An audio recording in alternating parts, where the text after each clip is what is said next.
quedé embarazada en el verano del año 72 y bueno, pues mis padres estaban en Alemania.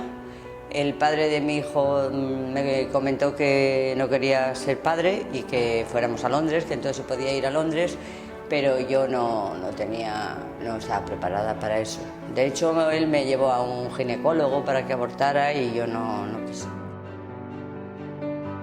Mi madre nunca jamás nunca me ha ayudado, ¿no? Estaba muy mal visto ser madre soltera, tener un hijo fuera del matrimonio, entonces todavía estaba el tema de llevar a las madres a una residencia, ocultar el embarazo, incluso a obligar a las chicas a dar a los niños en adopción. Había entonces una residencia que se llamaba de madres solteras, ingresé allí voluntariamente, claro, eso fue voluntario, bueno. Yo era menor de edad, porque entonces la mayoría de edad era a los 21 años. Entré en marzo del 73 y salí en septiembre del 74. Era un régimen carcelario, tenías tus obligaciones, por ejemplo, pues cada uno se ocupaba de una cosa. Hay personas que se ocupaban de la cocina, otros se ocupaban de los lavabos, otros de fregar los pasillos, otros de fregar las salas. Lavar la culpa o limpiar el pecado o algo así.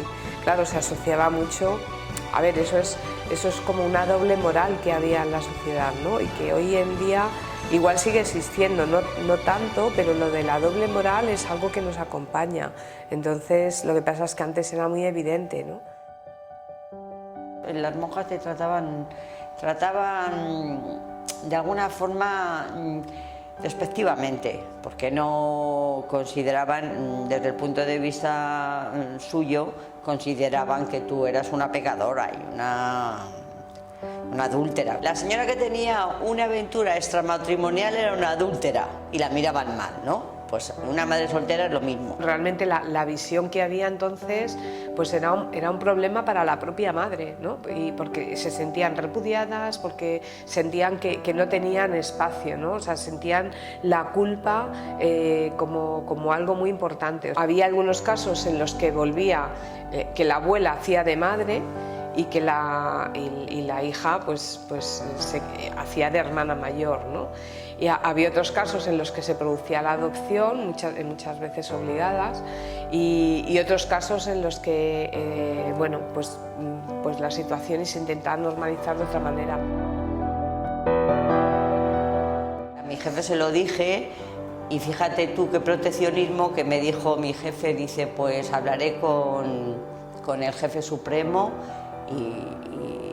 y me dijo que no volviera a trabajar hasta que no tuviera el niño. Estaba ya de 6 meses y me dijo que no volviera. ¿Por qué?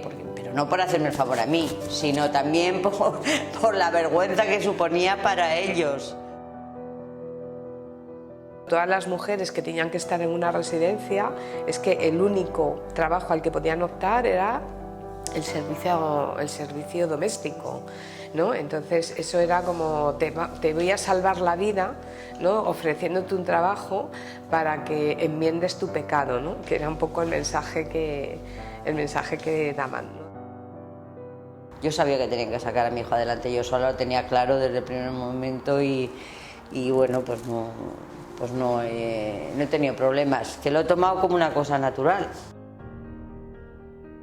Conté con el apoyo familiar, el apoyo del padre no, porque decía que él me ayudaba a buscar el padre, o sea, era un poco así como incongruente, y bueno, pues nada, esto es lo que hay, vamos a tirar para adelante como sea, ¿no? Mis amigas y mis amigos desaparecieron, ¿no? Además por influencia de sus propios padres, ¿no? Era como si el hecho de ser madre soltera se pudiera contagiar, fuera una enfermedad o algo así, ¿no? Entonces, claro, al final te queda pues tu familia de origen y tu hijo o tu hija en el que te vuelcas, claro, para no caer un poco en un estado de depresión, ¿no? Ahora mismo hay muchas mujeres voluntariamente que deciden ser madres solteras. Entonces, hombre, ha cambiado muchísimo, totalmente. Nadie las mira, nadie las dice, nadie las critica, en fin. Yo creo que hubo un paso muy importante que fue cuando se firmó la Constitución.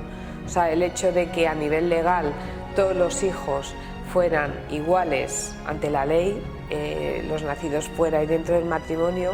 O sea, yo creo que eso dio una base legislativa, ¿no? Mi hijo nació en junio y en agosto murió mi abuelo, que yo lo quería muchísimo, y no me dejaron ir al entierro.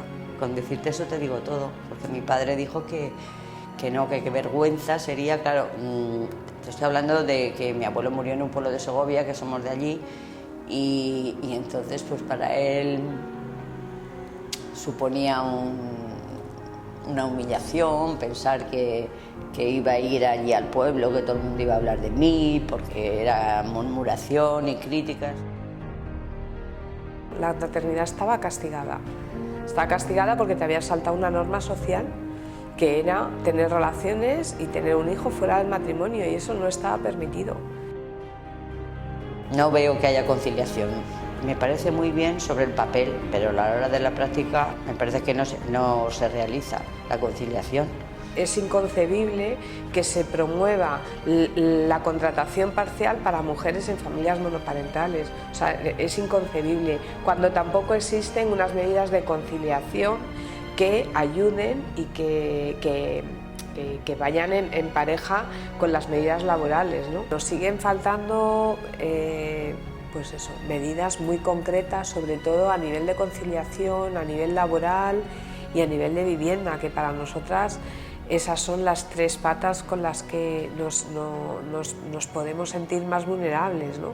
Y habiendo demostrado estudio tras estudio que las familias monoparentales somos más vulnerables y que prácticamente duplicamos a las familias numerosas, seguimos sin tener una ley de familias monoparentales y seguimos con una desprotección en los servicios sociales, en las viviendas de protección oficial, en el acceso a servicios públicos. O sea, no hay una casilla, ¿no?, en la que se contemple la dificultad de ser monoparental.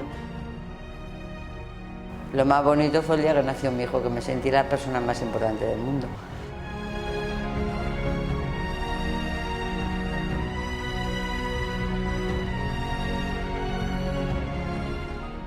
Creemos más familia, ¿no? Como que antes era un ejercicio de ocultar o de vivirlo desde la culpa, y ahora es desde el orgullo.